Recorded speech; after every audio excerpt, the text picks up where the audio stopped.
My smart doorbell recorded my neighbor entering my house every day at 2 p.m. while I was. There is a particular kind of exhaustion that comes from being underestimated, not the tired you feel after a long week at work or the bone-deep fatigue that settles in after a hard season of life. I am talking about something quieter and more corrosive than either of those things.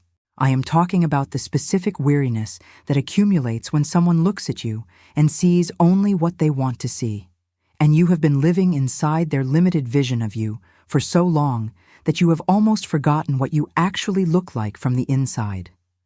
I am 52 years old. My name is Margaret.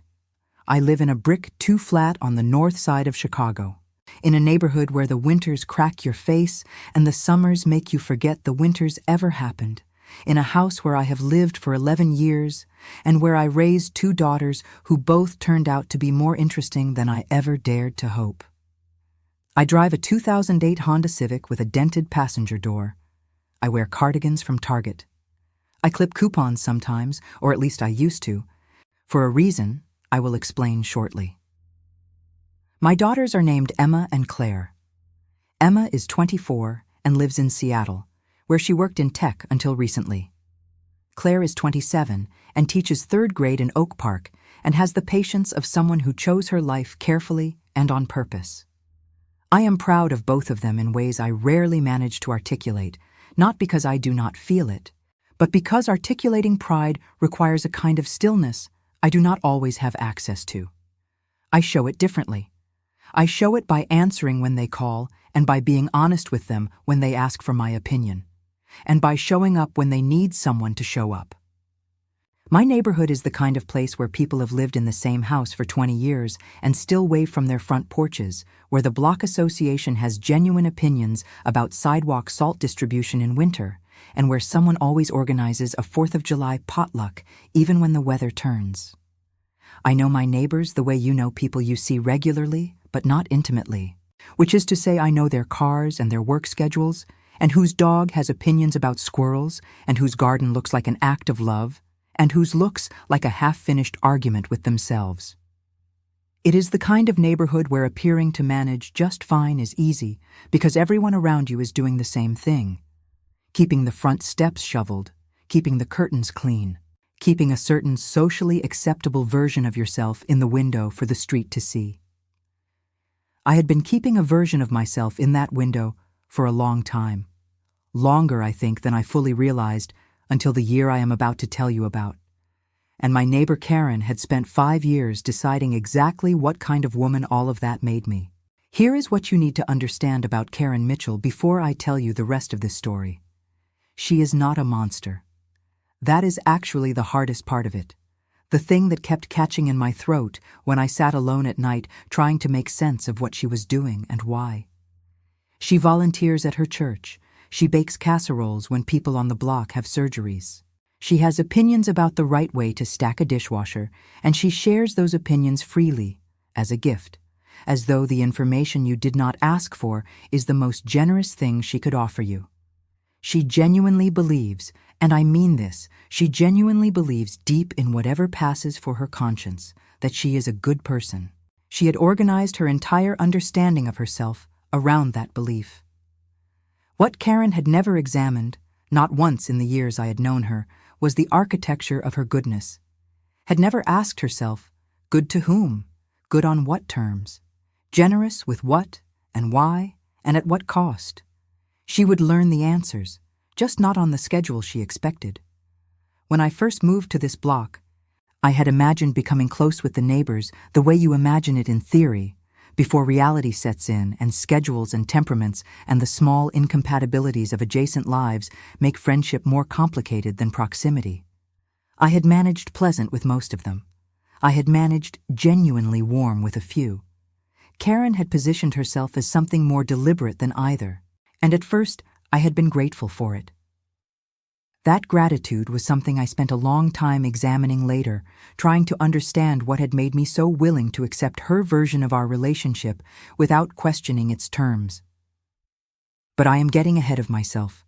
Let me take you back to the beginning, to a Michigan Avenue law office, to a Tuesday afternoon in October that changed everything without looking like it changed anything at all. I had not seen Dorothy Mitchell in 3 weeks when her lawyer called me. Dorothy was Karen's aunt by marriage, a small, fierce woman in her late 80s who had lived 2 blocks from me in a Lincoln Park brownstone she had owned outright since 1989. We had met at a neighborhood association meeting 6 years ago, the kind of meeting where everyone talks about street repairs and nobody actually fixes anything, and something had clicked between us that I could not have predicted or manufactured. Dorothy was sharp and funny and deeply unimpressed by most things, which I found restful in a way I could not articulate at the time. I started driving her to her cardiologist appointments on the 4th Thursday of every month. Then I started showing up on other Thursdays too, and we would play gin rummy at her kitchen table, and she would tell me stories about Chicago in the 1960s that belonged in a book somewhere. Those Thursday afternoons had a particular texture that I think about now with a combination of warmth and grief. Dorothy's kitchen was small and always slightly overheated, and she kept a ceramic cookie jar shaped like a rooster on the counter that she had bought at a Maxwell Street flea market in 1974 and which she was unreasonably proud of. She made terrible coffee, a fact she acknowledged readily and without apology. "I have never cared enough about coffee to make it properly," she told me once, with the serenity of someone who has freed herself from a social obligation through the simple act of not caring. I drank it anyway, every Thursday, because the coffee was beside the point. She told me about her husband, Gerald, who had died in 1991, and who she described with the unsentimental fondness of someone who loved a person clearly rather than mythologizing them. She told me about the years she had spent working as a bookkeeper for 3 different businesses on the South Side before she had enough saved to start investing seriously.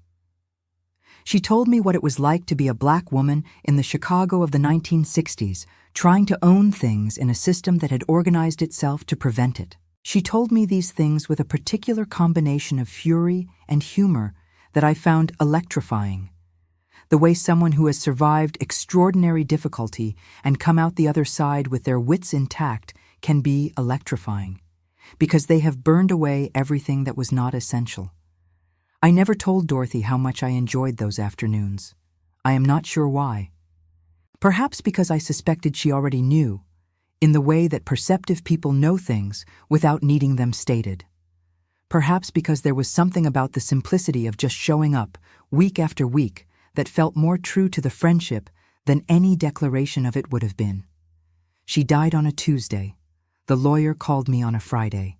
I will carry the 3 weeks between those 2 events like a stone in my pocket for the rest of my life, because I had not known she was ill, had not known she was close to the end, and had spent those weeks absorbed in the ordinary machinery of my own life. I have made my peace with it mostly, but it sits there, quiet and specific, the way certain absences do. I never told anyone I was doing this. It did not occur to me to announce it. Dorothy was my friend, not my charity case, and you do not make announcements about spending time with your friends. The lawyer's name was Harold Watts, and he had an office on the 38th floor with a view of Lake Michigan that made everything outside the window look small and orderly. He was a careful man, precise in his language, and he sat across a mahogany desk and explained that Dorothy had passed away quietly in her sleep 11 days earlier, that she had updated her will 14 months ago, and that I was her primary beneficiary. I had dressed carefully for that appointment without quite knowing why. Dark slacks, a blouse I had bought for a work presentation 3 years earlier, the black blazer I kept for occasions that required formality. I had looked at myself in the bathroom mirror that morning and thought, this is what you wear when someone calls you to a meeting you do not understand yet. Then I had driven downtown and parked in a garage on Wabash and walked 3 blocks in October wind that cut through the blazer like it was not there. The building's lobby had the particular hush of serious money, marble floors, and an elevator bank that moved without sound. And I rode up 38 floors thinking about Dorothy in her overheated kitchen with the rooster cookie jar, thinking about how those 2 things belonged to the same world but not to the same register of it, and wondering what the connection was that I was about to find out. Harold Watts had shaken my hand with the firm, brief grip of someone who shakes many hands and has made an art of making each one feel like it mattered. He had offered me water, which I had taken. He had placed a folder in front of him that was thicker than any folder I had expected to see with my name on the outside. I sat in that chair and let the words reach me in pieces. The brownstone in Lincoln Park. Paid off. Currently generating $8,500 per month from a long-time tenant. The investment accounts, brokerage funds, retirement accounts, a portfolio of municipal bonds she had assembled over 40 years. The commercial real estate portfolio. 3 properties in the Loop. 2 in the West Loop corridor, all fully leased, appraised at $4.7 million combined. Harold Watts slid the documents across the desk with the practiced calm of a man who delivers life-altering news regularly and has learned not to dramatize it. I sat there reading numbers I had only ever seen in other people's bank statements, in news articles about people who were not me, and I felt something very strange happen inside my chest. Not quite joy, not quite terror, something that sits between the two and does not have a common name. I took the documents home in a manila envelope that Harold Watts had prepared for me, sealed and labeled with my name in the careful hand of his legal assistant. In the elevator down, I stood very still and looked at the seal on the envelope and felt the particular unreality of carrying something that changed the fundamental accounting of your life in a container no larger than the kind you use to mail a birthday card to a distant cousin. The walk back to the parking garage had a dreamlike quality. The October wind was still there, still cutting, and I was grateful for it because it was real. It was a sensation with no symbolic content. It was just cold air and the smell of the lake from blocks away, and my heels on the Wabash sidewalk, and the ordinary Chicago afternoon going about its business around me. I sat in the parking garage for 11 minutes before I started the car. I know it was 11 minutes because I watched the clock on the dashboard. I sat with the envelope on the passenger seat and the October light falling through the concrete ramp above me, and I thought about Dorothy making terrible coffee in an overheated kitchen and telling me about buying municipal bonds in 1983, and about how I had listened and found it interesting without once thinking about why she might be choosing to tell me these particular things, these particular stories about accumulating and holding and thinking carefully about what lasts.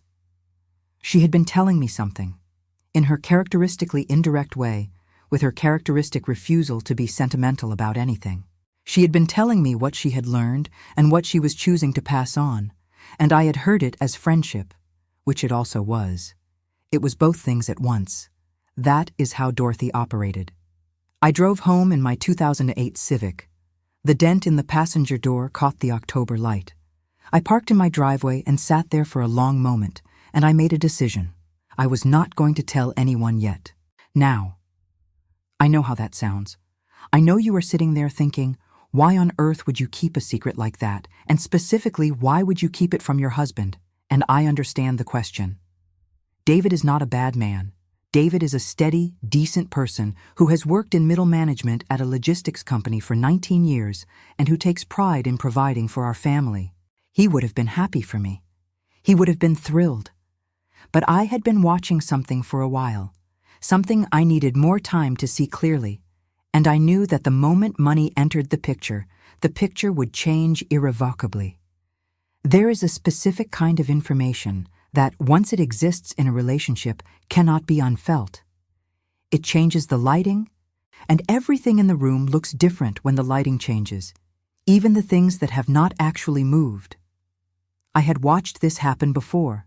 In the financial work I used to do, in the lives of clients who had received sudden wealth and found themselves navigating a social landscape that had quietly reorganized itself around the new fact of their resources. Old friendships recalibrating, family dynamics shifting, the particular loneliness of no longer knowing which of your relationships are about you. I needed to understand what I was looking at before I changed the lighting. I needed to know what was actually in the room. And there was Karen. Karen with her hand-me-down cardigans and her expired yogurt and her patient, magnanimous explanations of how to stretch a grocery budget. Karen who had spent 5 years building her identity as my benefactress. Karen, whose entire orientation toward me was organized around an assumption about who I was and what I needed. An assumption I had never challenged because I had been curious about where it would lead. There was something else, too. Something I am still working to fully name. A kind of watchfulness. The same quality of attention I used to bring to balance sheets. The patience of waiting for the full picture to reveal itself before drawing conclusions. The full picture was beginning to emerge. I needed to see the rest of it. Karen had been my neighbor for 5 years. In those 5 years, she had positioned herself as my benefactress, my guide, my gracious patron, the woman who had taken poor Margaret under her wing and was generously educating her in the ways of couponing and dishwasher optimization, and the importance of buying quality that lasts rather than cheap things you have to replace. She brought me her hand-me-down clothes in neatly folded stacks, presenting them with the satisfied expression of someone doing a good deed that they expect you to notice and appreciate. She bought extra groceries by accident and offered them to me with a little tilt of her head that managed to communicate both generosity and pity in the same motion. For 5 years, I had accepted all of it with appropriate humility.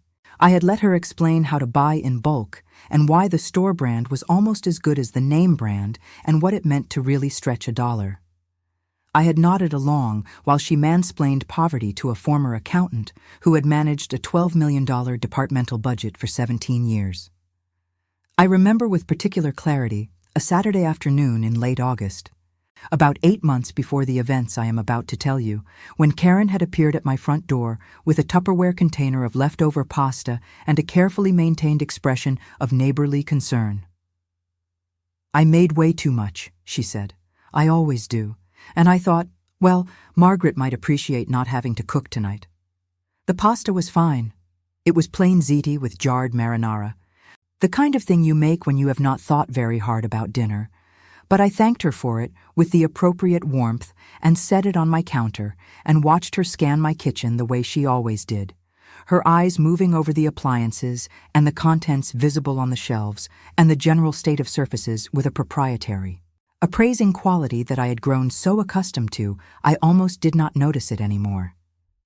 "You really should get that dishwasher looked at," she said, looking at my perfectly functional dishwasher. "I know someone who does small appliance repairs at a good rate. For people who need to be careful with their budgets. I'll get you his number." I said that would be great. The dishwasher worked perfectly.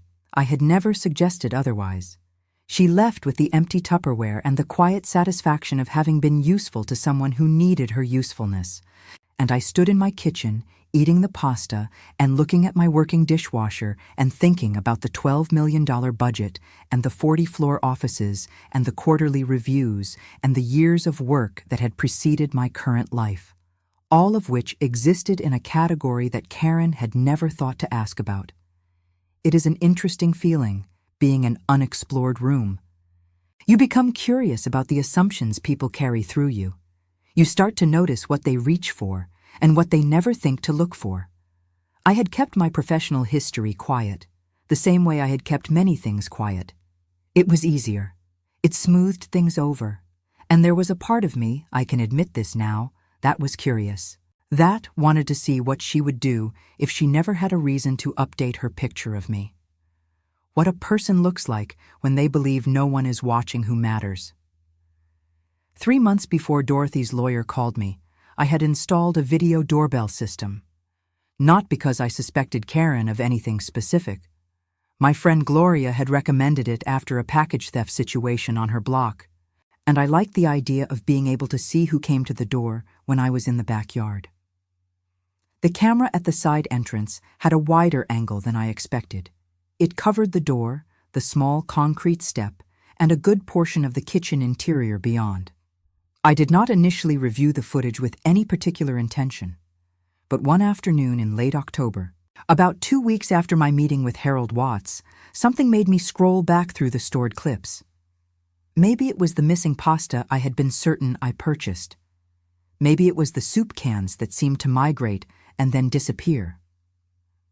Whatever it was, I pulled up the footage from a Tuesday afternoon, and there she was. 2:03 p.m. Karen, with her reusable bags folded under her arm, trying my side door, finding it unlocked, pushing it open, and walking into my kitchen as though she lived there. I sat at my dining room table and watched the clip 3 times. I watched her move through my kitchen with the confident familiarity of someone who has done this many times before and does not expect to be interrupted. I watched her open my pantry, study the shelves, select what she wanted with the calm deliberation of someone making choices in their own home. I watched her load her bags efficiently, retie the handles, let herself out. 47 minutes, start to finish. My hands were cold. I could feel my heartbeat in my fingertips. And I sat very still, because I was doing what I always do when I encounter information that requires processing. I was making a list of what I knew, what I did not know, and what I needed to find out. What I knew, my neighbor had walked into my house without permission and taken my groceries. What I did not know, how long this had been happening. What I needed to find out, everything. I went back through the footage, as far back as the system stored it, and I found what I was afraid I would find, and also, if I am being honest with you, exactly what some part of me had suspected without letting myself name it. 67 videos, 67 times in the past 3 months, every weekday at 2:03 p.m., 47 minutes, side door, groceries, reusable bags, gone. 67. I made the spreadsheet over the course of an entire evening. I am a former accountant. Making spreadsheets is what I do when reality becomes unmanageable. But I want to tell you what it was actually like to sit there for 3 hours cataloging this, because it was not the efficient professional experience that describing it as a spreadsheet might suggest. I started with the most recent file and worked backward. Date, time in, time out, items visible on camera, estimated value. And I discovered, as I worked, that there is a particular kind of emotional experience in watching the same person do the same thing 67 times in sequence, backward from the most recent to the earliest. You watch the confidence calcify in reverse. You watch it go from fully formed, completely casual, the unself-conscious ease of someone who has decided this is simply how things are, back to an earlier version that still carries some residual caution.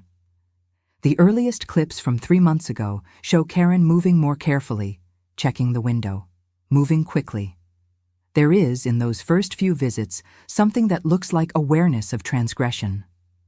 The posture of someone who knows what they are doing is wrong and is managing that knowledge by moving fast enough not to dwell on it.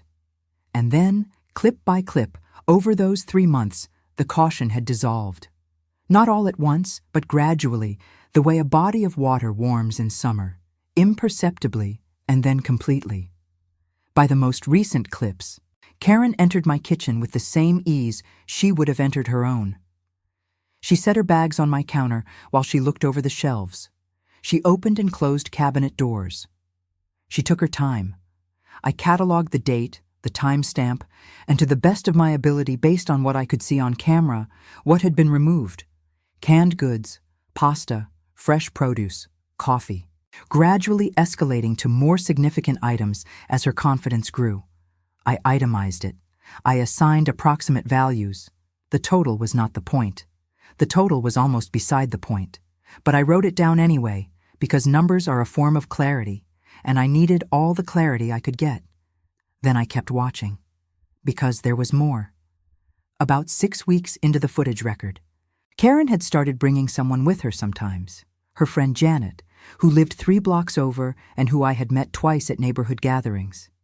And on those days, something different happened. On those days, there was conversation. My doorbell camera has audio. I want you to understand something about what I am about to tell you. I had already processed the grocery theft by this point. I had already sat with the fact of it, had already felt the specific shame, and then the specific anger of discovering that someone had been walking into my home uninvited for months. I thought I had understood the full scope of what Karen was doing. I thought I knew what I was dealing with. I was wrong. The theft was almost the smaller thing. Listen to what she said. She said, "Poor thing doesn't even notice. Honestly, I'm doing her a favor. She'd probably just waste it anyway. People like her don't appreciate quality. People like her. I played that clip back 4 times, not because I had not heard her correctly the first time. I heard her perfectly clearly the first time. Every syllable landing with the precision of something that had been said often enough to feel natural. I played it back because I needed to let it fully arrive. I needed to feel the whole weight of it, needed to understand exactly what those 3 words contained. People like her. There is an entire cosmology inside that phrase, a ranking system, a hierarchy, a settled certainty about who belongs where on the invisible ladder of human worth. Karen had looked at me for 5 years and had filed me under a category. And everything she had done, every hand-me-down, every grocery explanation, every sympathetic arm pat when I mentioned any purchase over $20, every expired yogurt container presented as a generous gift, every single act of her performed beneficence had been flowing from that filing. She had decided what kind of person I was. She had decided I was beneath her. And from that decision, everything else had followed with its own terrible logic. People like her don't appreciate quality. I sat at my dining room table for a long time after that clip ended. The laptop screen had gone dark to save power, and I did not bring it back to life, and I sat in the partial dark of my dining room at 9:30 at night, and I thought about what it means to be categorized by someone else. Not misunderstood, not even disliked. Categorized, filed, sorted into a bin that comes with its own set of properties and behaviors and moral statuses, all preloaded, requiring no further investigation. I thought about every time Karen had brought me something, the hand-me-down clothes, the pasta, the expired yogurt she had described as still perfectly good, while something in her expression suggested that if it were not perfectly good for me, it was a waste she was pleased to have avoided. I thought about the coupon organizer she had given me for Christmas one year, wrapped in tissue paper, presented with the bright warmth of someone who has found exactly the right gift for someone's exact situation. I thanked her for it. I kept it in a kitchen drawer for 2 months and then moved it to a box in the basement. I thought about the conversations. The many, many conversations in which Karen had described my circumstances, my house, my grocery habits, my maintenance choices back to me, in the tone of someone reporting on a condition they have observed and analyzed. You really should consider, she would say, and then fill in the rest with the comfortable authority of someone who has decided they know more about your life than you do. Not because she was cruel, not because she wanted to harm me, but because she had decided, years ago, which of us was the expert on my life and which of us was the subject. I am a woman who spent 17 years managing financial complexity that would have made Karen's eyes glaze over. I am a woman who drove Dorothy Mitchell to her cardiologist appointments every 4th Thursday and then most other Thursdays too, not because I wanted anything from her, but because I liked her and she needed a friend. I am a woman whose daughter calls her when things fall apart because she knows I will steady her. I am a woman who had just inherited $4.7 million in commercial real estate and had not told a single soul because I was still trying to understand what it meant. And Karen had sorted me into people like her and considered the matter settled. The weariness I mentioned at the start, the particular exhaustion of being underestimated, I felt it then more completely than I had ever felt it. Because now I had the documentation. Now I had the evidence, time-stamped and catalogued, of 5 years of someone else's comfortable certainty about my place in the world. I did not change my locks that week. I want to be honest with you about this. I thought about it. I sat at my dining room table with the spreadsheet open and the footage folder and my new bank statements with their impossible numbers, and I considered my options. I could end this immediately. I could call the police. I could change the locks. I could walk next door and look her in the face and watch the expression she would make. But something held me back. Something that I think, if I am being truthful, was not just strategy. It was something older and more human than strategy. It was a need to see, not just to know, but to witness, to watch the full shape of a thing before I decided what to do with it. I kept the locks unchanged. I kept wearing my Target cardigans. I kept accepting the expired yogurt containers with appropriate gratitude. I kept performing, and Karen kept digging. You know what is fascinating about watching someone dig their own hole? They never notice the depth until they are standing in it. Each week that passed, Karen's confidence expanded slightly. Each time she let herself in and nothing happened, the behavior calcified further into what she had apparently decided was simply the arrangement. She started using my garage for her seasonal decorations. It happened gradually, the way all encroachments happen gradually, one small presumption at a time, each one so close in size to the previous one that it never triggers the alarm that a larger jump would have triggered. First, a box of Christmas ornaments in the corner, then 2 boxes, then a set of outdoor furniture cushions she was storing for winter, then her daughter's old bicycle. My garage had become her storage unit. She started parking in my driveway when she had guests, not asking, informing me sometimes with a little wave and a breezy, "Oh, you won't mind, will you?" That was not actually a question. She started using my spare bedroom, the one I had kept minimally furnished as part of the performance of not having much, for wrapping Christmas presents. She had spread wrapping paper across my guest bed with the easy comfort of someone borrowing a friend's stapler, casual and unconsidered. "You don't mind, do you?" she had asked, already wrapping. "Your house is so much more convenient than mine, and it's not like you're using this room for anything important." Not like you're using this room for anything important. The room I was not using for anything important had a locked cabinet in the closet that contained, among other things, the title deeds to 3 Loop commercial properties. Each of these encroachments arrived with the same grammatical structure, not a request, but a notification, delivered with a warmth that made objection feel ungracious. Karen had developed a fluency in this syntax that I found, if I am being honest, impressive in a way. It takes real skill to perform generosity while conducting what is functionally a slow annexation. She had been practicing for years. The outdoor furniture cushions arrived on a November morning when I was at the grocery store. I came home to find them stacked in the back corner of my garage, a note tucked under the plastic tarp she had covered them with. "Hope you don't mind. Winter storage is so scarce and I knew you had the room. You're an absolute lifesaver. XO Karen." The note had a small drawing of a heart at the bottom. I stood in my garage for a moment, looking at the cushions, and then I opened the note, and then I looked at the cushions again. I filed it. I noted the date. I did not move the cushions. The bicycle appeared without a note. And through all of this, the weekday pantry visits continued, steady as a clock, 2:03 p.m., 47 minutes. I watched them on the footage without watching them, in the way you can check in on something you have already processed without reopening the wound of it. I was waiting. I was giving the situation room to show me its full shape. The full shape arrived one Thursday afternoon in December. But here is the moment that changed the calculus, the moment that moved this from something I was studying to something that required a response.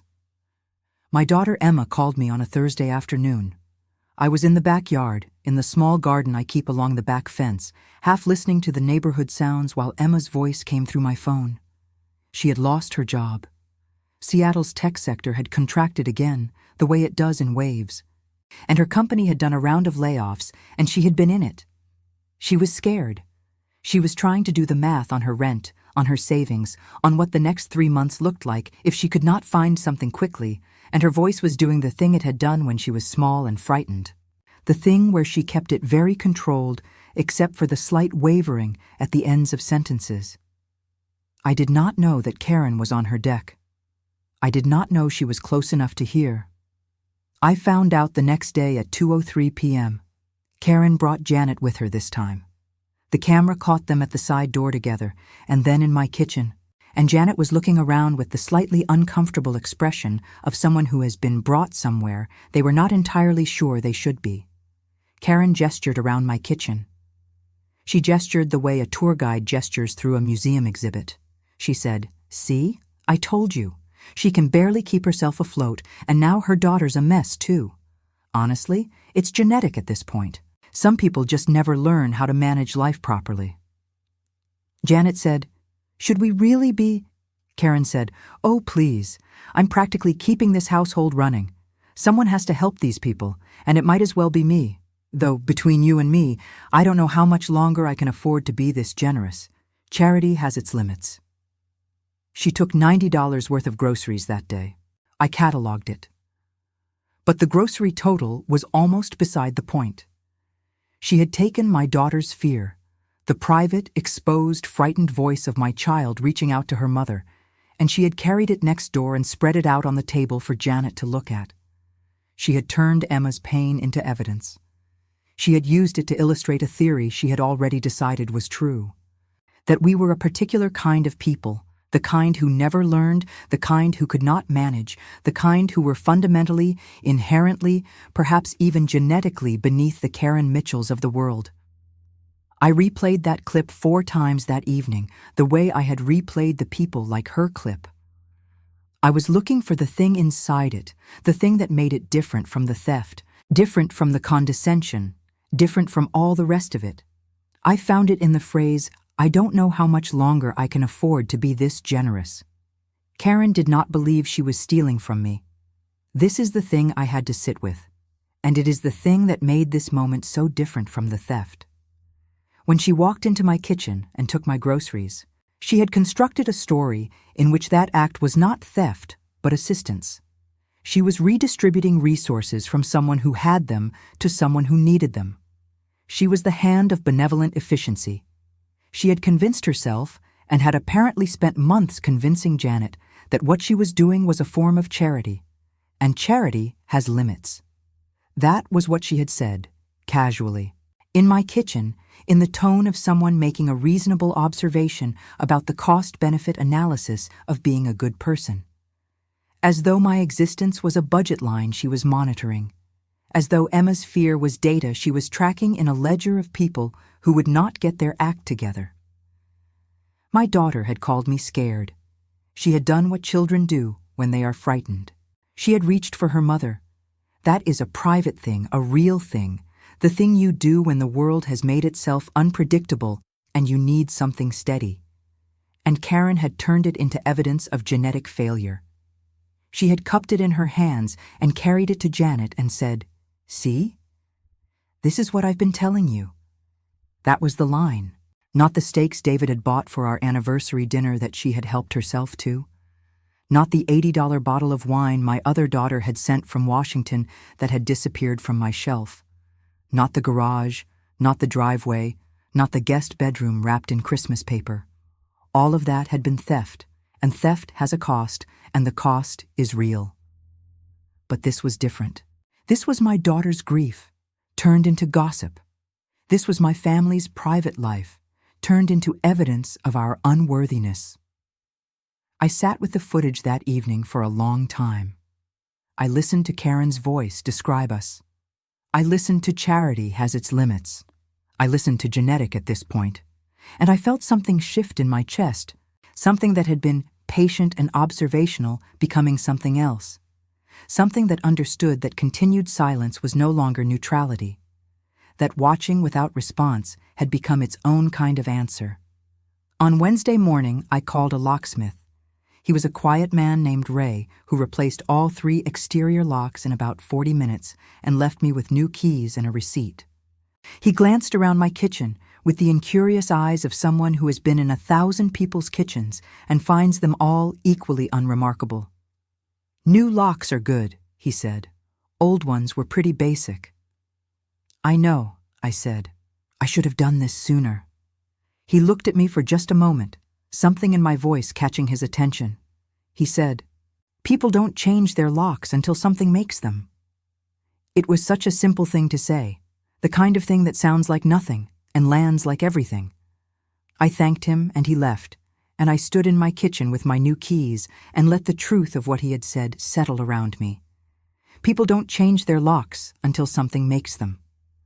The something had arrived. The something had a face and a voice, and a habit of entering my home at 2:03 p.m. with her reusable shopping bags.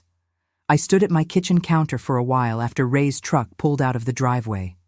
I tested the new key in the side door 3 times, the satisfying click of the bolt engaging, the different weight of a new lock under your hand. There is something about changing the locks that is its own kind of statement, and I do not mean that as a metaphor. I mean that the physical act of it, the sound of the bolt, the new key warm in your palm, is a real thing that happens in your body. It is the moment a decision finishes becoming real. I put the old keys in the ceramic bowl by the front door, where I keep things I have not yet decided what to do with. I looked at them for a moment. Then I put them in the trash. Then I made coffee. Real coffee, the good kind I bought for myself, and that had been disappearing from my shelf at a rate I now understood completely. And I sat at my dining room table and opened my laptop and spent the next 2 hours preparing. I spent Wednesday afternoon preparing. I want to be precise about this, because the preparation mattered. I opened my laptop and organized the footage folder into a clear sequence. I printed out the spreadsheet, the full itemized record, 67 entries. I made coffee. I put a second chair at my dining room table, and at 2 p.m. on Wednesday, I sat down in my living room, and I waited. The thing about waiting when you know what's coming is that time moves strangely. You become hyper-aware of the small sounds of your own house. The refrigerator cycling on, the particular creak of the third stair, which I had been meaning to fix for years. A car passing on the street outside. Somewhere in the neighborhood, someone's dog making a comment about something. 2:03 p.m. The side door rattled. She tried it once, the confident, easy pull of someone who expects it to open, the motion of someone who has done this 67 times without once finding resistance.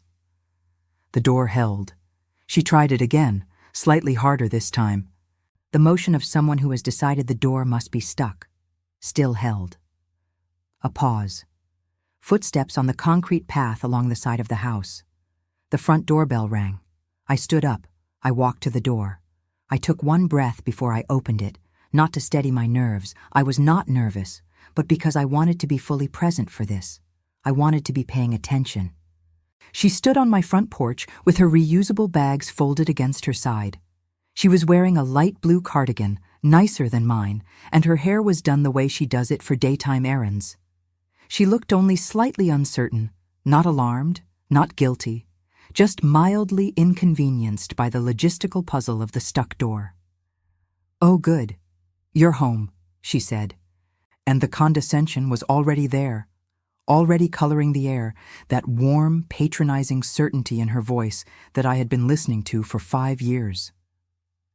"Your side door seems to be stuck. I was just coming to take things from my house?" I said. The expression that moved across her face then was genuinely complicated. I watched it happen in real time, the confusion layering over itself, the defensiveness rising to meet it, the momentary flash of something that might have been alarm before it got smoothed back down by the force of her certainty that she had done nothing wrong. "Take?" she said, and she laughed a little, the laugh of someone who has just heard an absurd mischaracterization of reality and is being gracious about it. "I've been helping you, sweetie. I know you struggle with managing your resources, so I've been—" "Come inside, Karen," I said. My voice was level. I had not raised it. I was not shaking. And I think it was the levelness that caught her, the absence of what she expected, because she looked at me for just a second with something new in her expression before she followed me in. I led her to the dining room. My laptop was open. The screen was dark, and I brought it back to life with a touch. She stood beside me, her reusable bags still in her hands, still believing, I think, at some level, that this was going to resolve in a way that made sense within her existing framework of who we were to each other. I clicked open the footage folder. 67 files, each labeled with a date and time. I did not explain what she was about to see. I just pressed play on the most recent file. Yesterday's footage. The screen filled with the familiar angle of my kitchen. Karen and Janet entering through the side door. Karen's voice, crisp and clear, the audio quality better than it had any right to be. See? I told you. She can barely keep herself afloat. And now, her daughter's a mess too. Honestly, it's genetic at this point. Some people just never learn how to manage life properly. I let it play. I watched the screen, not Karen. I did not need to watch Karen to know what was happening on her face. I could feel it beside me, the way you feel a temperature change without looking at a thermometer. I opened the next file. Karen alone. The ribeye steaks in her bag, then the wine. Then a Tuesday from 6 weeks ago, the first time Janet had come with her. Then an early file from the beginning of the record, Karen navigating my pantry with the confidence of someone who has been doing this long enough to know where everything is kept. I let them play. I watched her watching them. And I want to tell you what I saw, because it matters. I saw someone who had organized their entire self-image around a particular story discover that the story had been observed from the outside and found to be something different than it looked from within. I saw the specific expression of a person who has been generous in their own accounting and has just been handed someone else's ledger. It is not a comfortable thing to witness. It is not, I found, a satisfying thing to witness in the way I might have expected.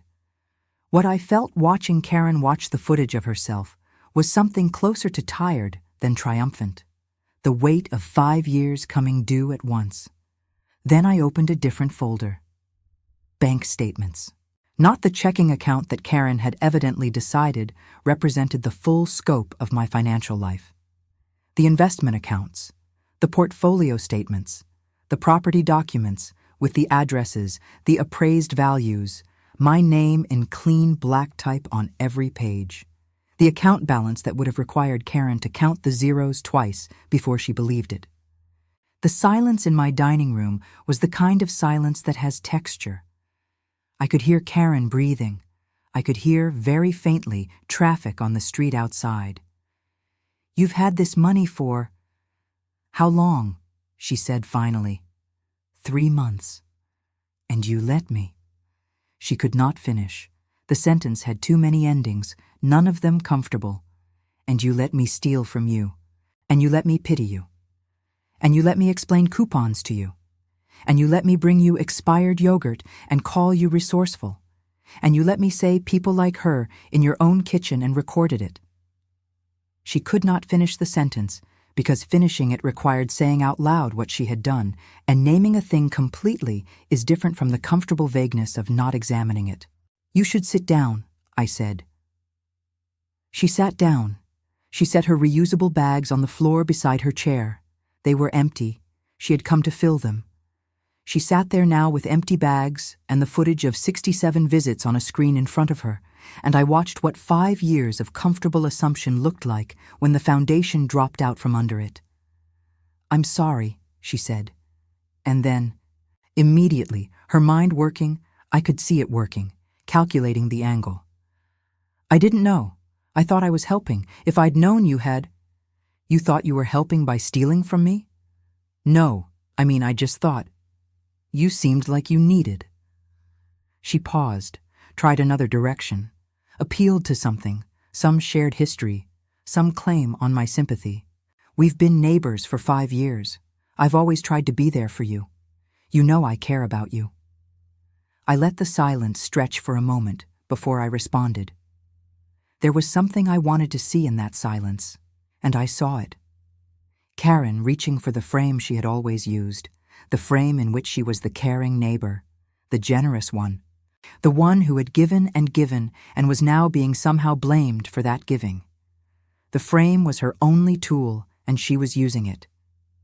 "You know what I've been thinking about?" I said. "I've been thinking about all the times you explained something to me. The coupons, the dishwasher, the best way to buy in bulk, the value of quality over cheapness. All those conversations. Do you remember them?" She looked at me with the wariness of someone who suspects a trap but cannot quite see where it is. "I remember them too," I said. "I've been remembering them for the past few weeks, actually. Every interaction I could recall and what it felt like from inside it." I paused. Do you know what the common thread was? In every single one of those conversations, you were the expert and I was the subject.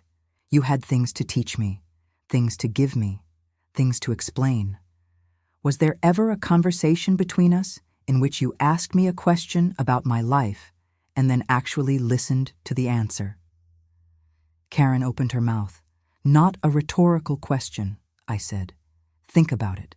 A real question. One where you didn't already know the answer you expected. The silence that followed was different from the previous silence. It had a different texture. Something searching in it. Something that might have been, if I wanted to be generous about it, the beginning of a real look. She stopped, started again. I genuinely wanted to help you. I didn't think of it as, I know, I said. And this was true, and saying it was important to me. That's the part I've had to keep reminding myself. You genuinely believed you were doing something kind. That's not an excuse for what you actually did, but it's part of the picture. You weren't operating from malice. You were operating from a story you had told yourself for so long that you'd stopped questioning it. You were generous. I was poor. The charity flowed one direction. That was the arrangement you had decided on. And when an arrangement goes unquestioned for long enough, it starts to feel like a natural law.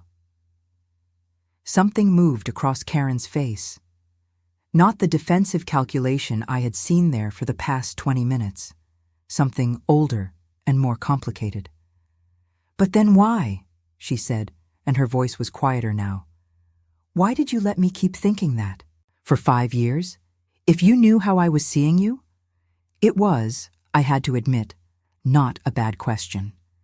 And here is where I want you to pay very close attention, because this is the thing I had been thinking about since Wednesday morning, since Ray the locksmith left with his receipt and his observation about people not changing their locks until something makes them. Here is what I had understood in the space between the locked door and this moment.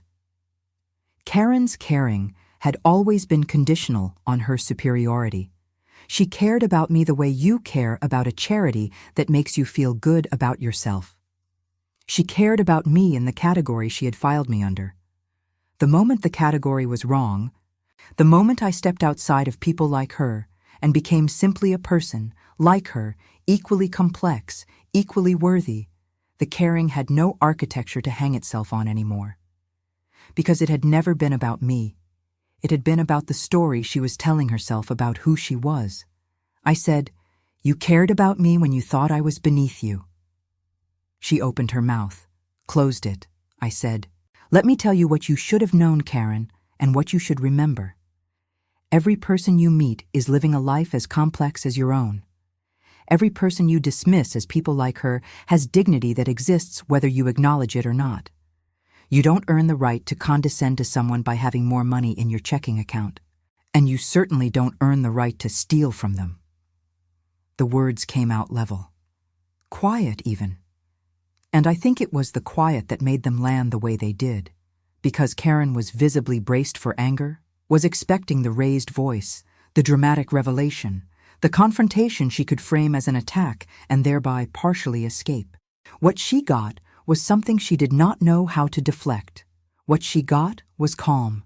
What she got was me, just me, sitting across a dining room table and speaking the truth at a normal conversational volume.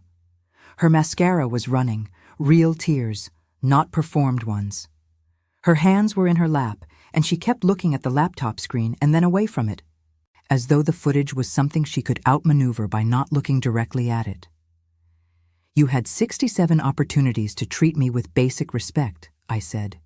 "You had 67 chances to see me as a human being rather than a charity project that made you feel superior.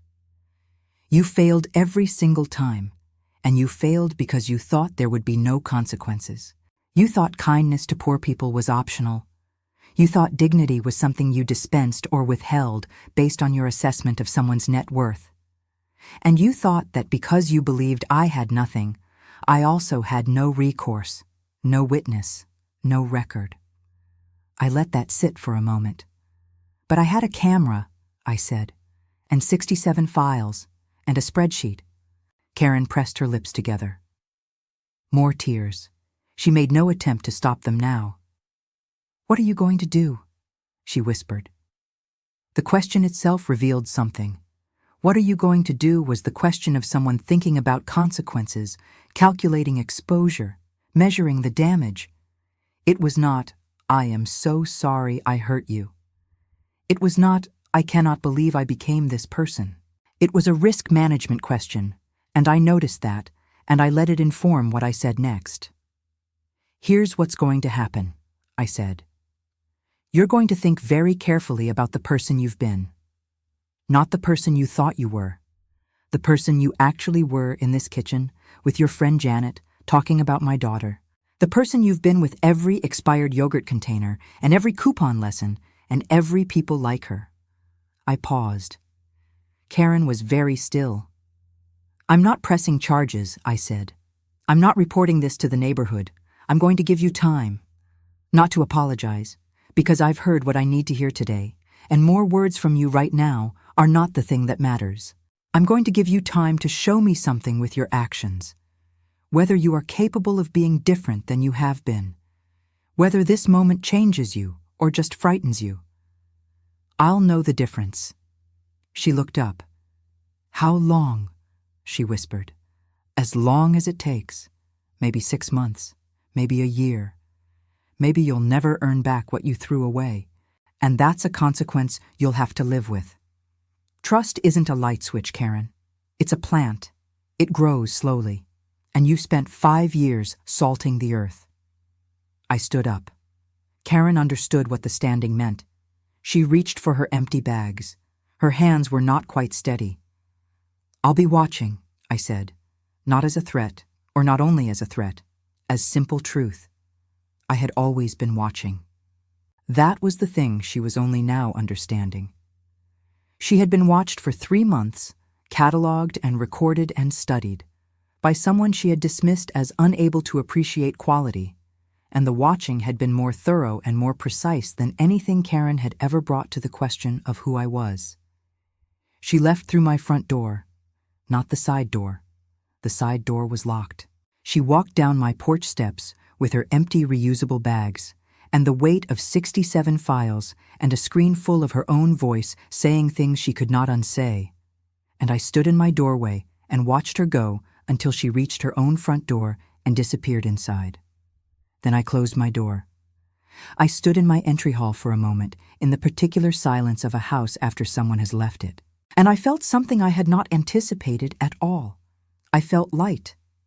That is the only word for it. Not happy, exactly, not triumphant, though there was some of that underneath. Just light, as though something I had been carrying for a very long time, something I had not even fully recognized as weight until it was gone, had been set down. I went to the kitchen and made more coffee. Not because I wanted coffee particularly, but because I needed something to do with my hands, while the adrenaline that I had not known I was carrying finished finding its way out of my body. I stood at the kitchen window and watched Karen's house while the coffee brewed. No movement visible. Her car was still in the driveway. I thought about Janet. I wondered what Karen would tell her, later today or tonight, about what had happened at 2:03 p.m. Whether she would call her and describe it as an ambush, as a betrayal, as Margaret turning on her after all she had done.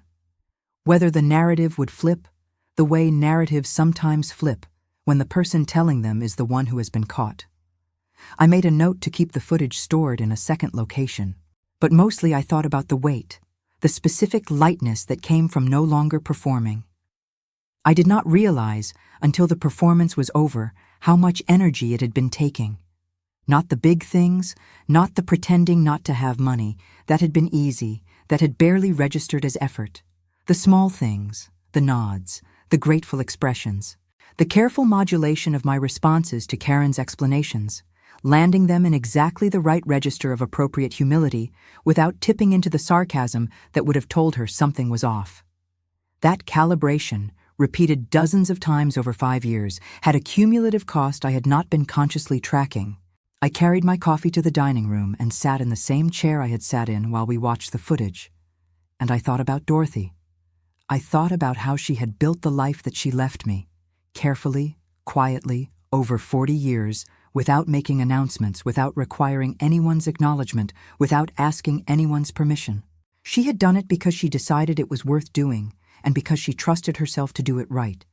And the result was that at the end of her life, she had something real and lasting and hers, that she could pass on to someone she had decided to trust with it. That was what she had left me. Not just the properties and the accounts and the monthly income from the brownstone in Lincoln Park. The model, the example, the image of what it looks like to know your own worth without requiring anyone else to confirm it. The performance was over. No more careful conversations about watching my budget. No more humble acceptance of expired groceries presented as gifts. No more nodding along while someone explained coupons to a former financial manager. No more performing the small, careful theater of not having much, of being the kind of person who needed the Karen Mitchells of the world to look out for her. I was just Margaret, 52 years old, former accountant, terrible gardener but enthusiastic about it anyway, mother of 2 daughters, one of whom I had something important to call. I picked up my phone and dialed Emma's number. She answered on the second ring, the way she always does when she knows it's me. "Hey, Mom." "Hey, baby," I said. "About your rent situation. I have something to tell you." What followed was one of the most interesting conversations I have had with my daughter in years. I explained about Aunt Dorothy. I explained about the meeting in Harold Watts's office on the 38th floor with the view of Lake Michigan. I explained about the brownstone and the investment accounts and the commercial real estate portfolio in the loop worth $4.7 million. I explained that I had known for 3 months and had not told her, and that the reason was complicated and had to do with needing to see something, and that I would explain that part when I saw her in person. Emma was quiet for a long moment. Then she said, "Mom, are you serious right now?" "Completely serious," I said. "You drove Dorothy to her doctor appointments every Thursday." "Most Thursdays, yes. Because you liked her. Because I liked her very much." Another pause, longer this time. I could hear Emma doing what Emma does when she is processing something that does not fit in the existing framework, breathing very carefully and letting the new information settle before she responds to it. "Okay," she said finally. "Okay, so the rent is fine." "The rent is fine," I said. "And the job thing is—" "Take your time," I said. "Find something you actually want to do. Don't take the first thing that comes along just because you're scared of the math." She made a small sound that might have been relief. Then, "Mom, why didn't you tell me? When it first happened, I mean. 3 months ago." This was the question I had been thinking about since the attorney's office. Since the parking garage on Wabash, since the 11 minutes on the dashboard clock. I had been working toward an answer for 3 months. "I needed to see something first," I said, "and I've seen it now." "What did you need to see?" "I'll tell you when I see you in person. Book a flight. Come home for a weekend. I'll tell you all of it. There's a lot." "Is it bad?" "Parts of it are interesting," I said. "None of it changes anything that matters." She was quiet for a moment. Then, "Of course it doesn't. Of course that's how you'd say it." "What do you mean?" "I mean," she said, and I could hear the smile in it, "that you've always known exactly who you are. I think I forgot that for a minute. I'm sorry." "Don't be sorry," I said. "Just come home." Another pause. Then Emma said, "Of course you did. Of course that's why."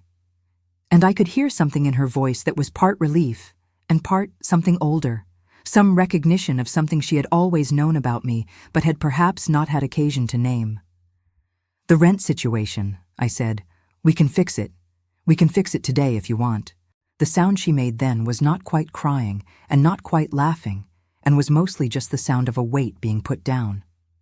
I know that sound.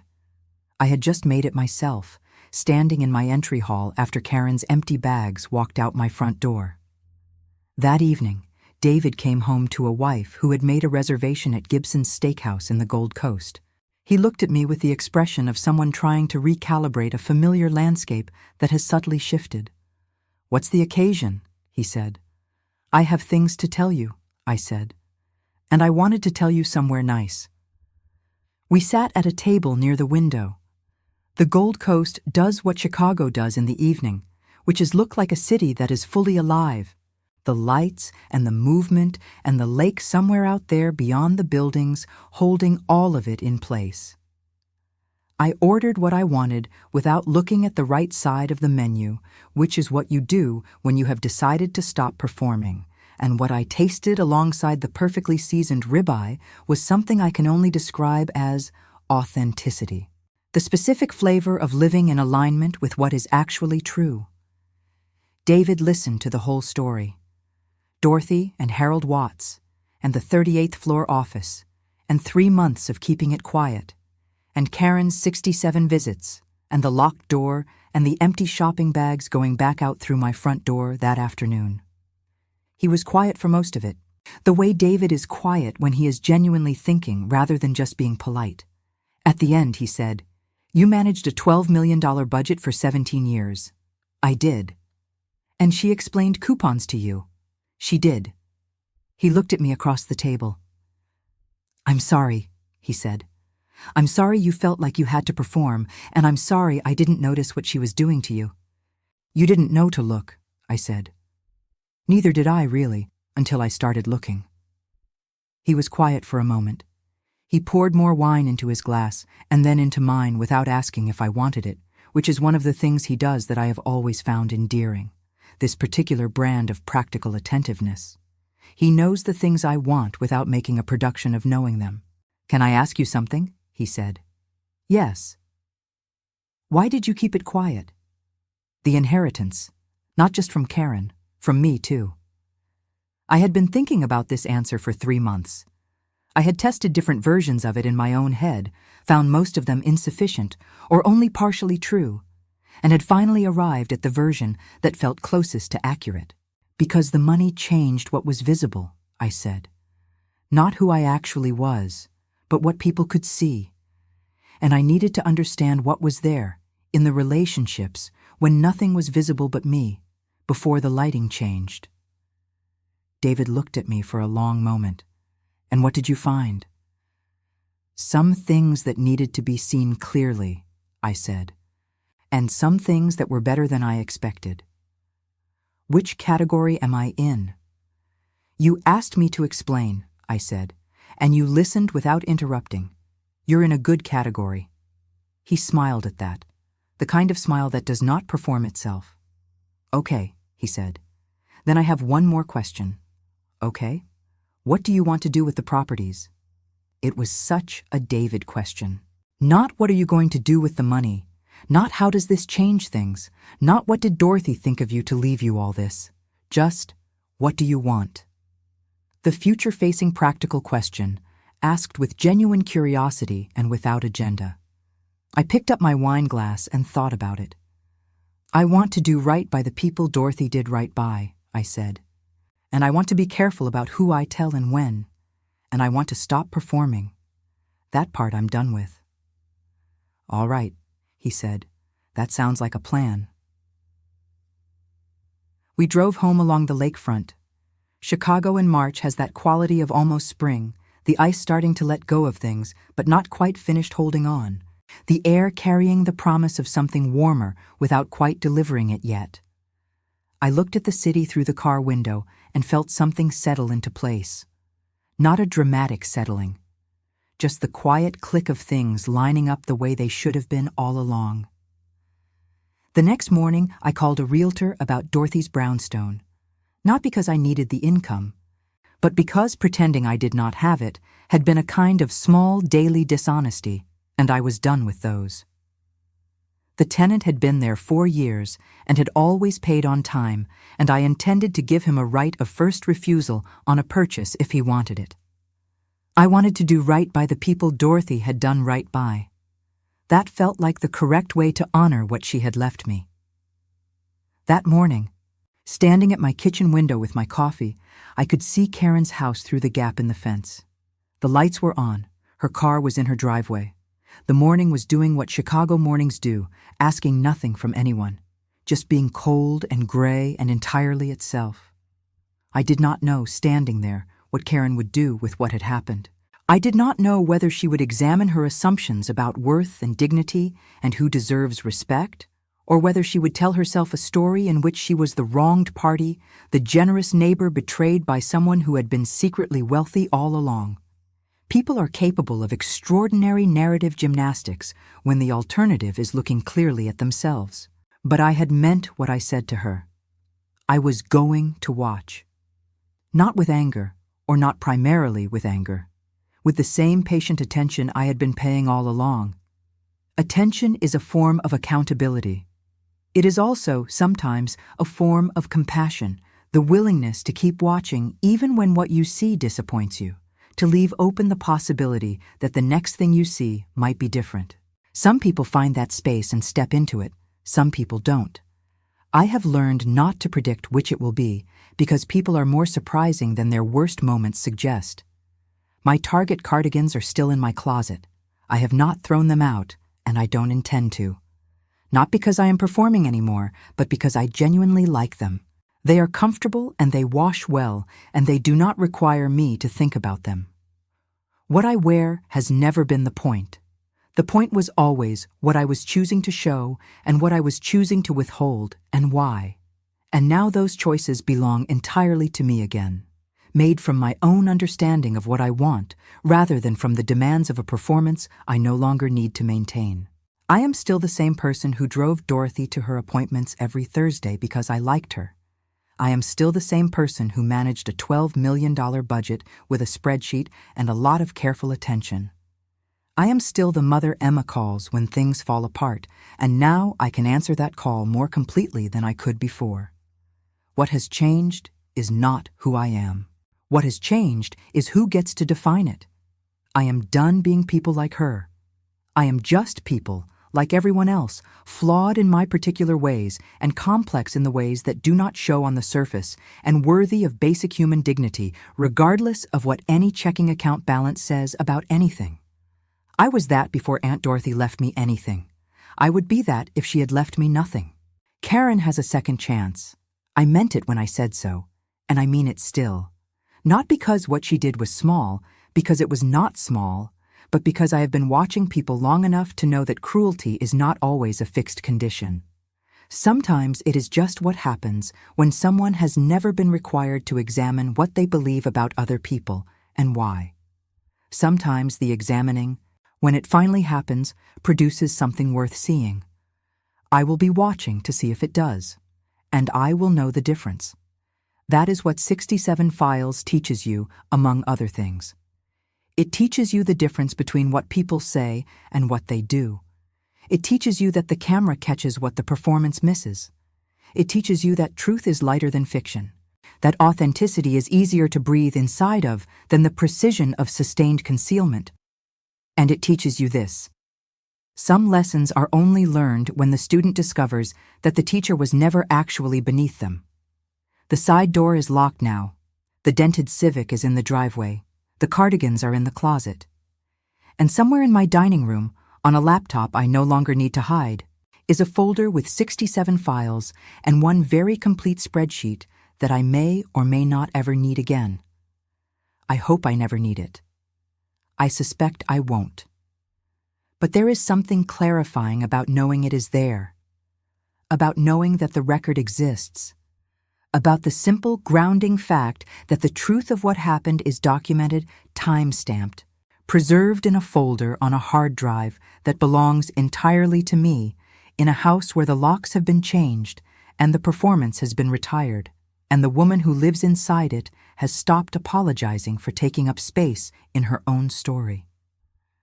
There is something that researchers who study social hierarchies and status dynamics have documented consistently across communities of every kind. In cities and small towns, in workplaces and neighborhoods and families. The assumption of superiority is almost never based on accurate information. It is based on visible signals, on what can be seen from outside a life, rather than what is actually true of the life being observed. The car in the driveway, the cardigan from Target, the grocery list written in careful pencil are not a biography. They are a fraction of a frame.